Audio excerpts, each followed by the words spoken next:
अस्सलाम वालेकुम प्यारे दोस्तों, मैं अब्दुल वाहिद पंजाबी चैनल पंजाबी दीवा तो थोड़ी खिदमत हाज़र हाँ। अज मैं थानू सुनाना है परदेसियों के नाम। बेचारे परदेसी जिहड़े परदेस जाते हैं उन्होंने नाल की बीतदी। मेरे एक दोस्त ने डिंगा दे इटली आंदे एहसान ठाकर साहब, उन्होंने मैंने एक दफ़ा कहा सी कि परदेसियों के नाम लिख के दे दो कुछ, तो मैं फिर उन्होंने लिख के दिता सी। मैं थानू अज थोड़ी नज़र करदा। लिखा कि परदेस च रहना औखा हुंदा, परदेस च रहना औखा हुंदा, पैर पैर ते धोखा हुंदा।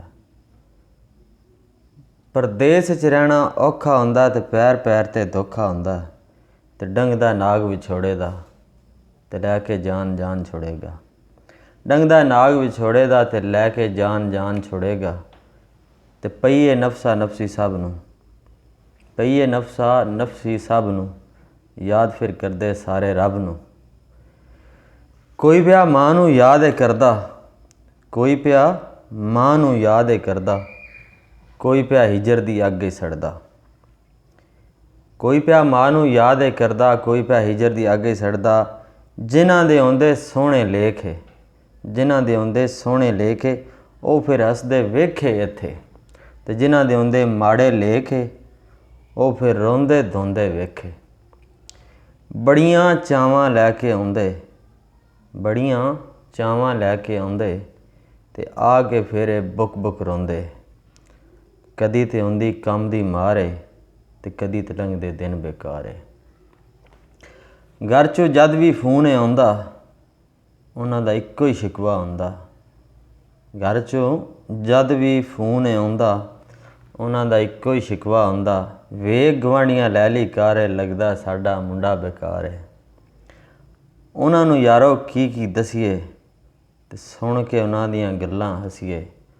रुखां ते इत्थे यारो नहीं लगदे, ते पेपरां तो बिना इत्थे काम नहीं लभदे।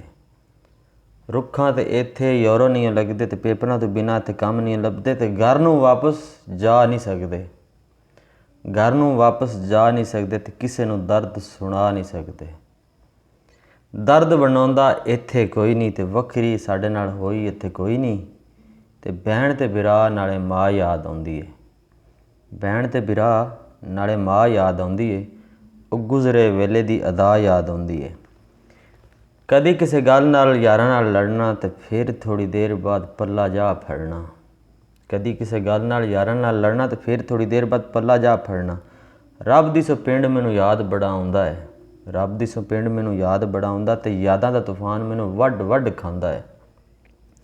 बस कर दिला बहुत गल्लां हो गईयां ने, ते वाहिद अज मेरे नाल यादां रो पईयां ने। दोस्तों, तुहानूं मेरी ये नज़म कैसी लगी? तुसी मेरी वीडियो नूं लाइक करो, शेयर करो, मेरे चैनल नूं सबसक्राइब करो। मिलदे हां अगे नैक्सट वीडियो इंशाअल्लाह। अगे फिर तुहानूं होर वीडियो देंगे अच्छी शायरी नाल।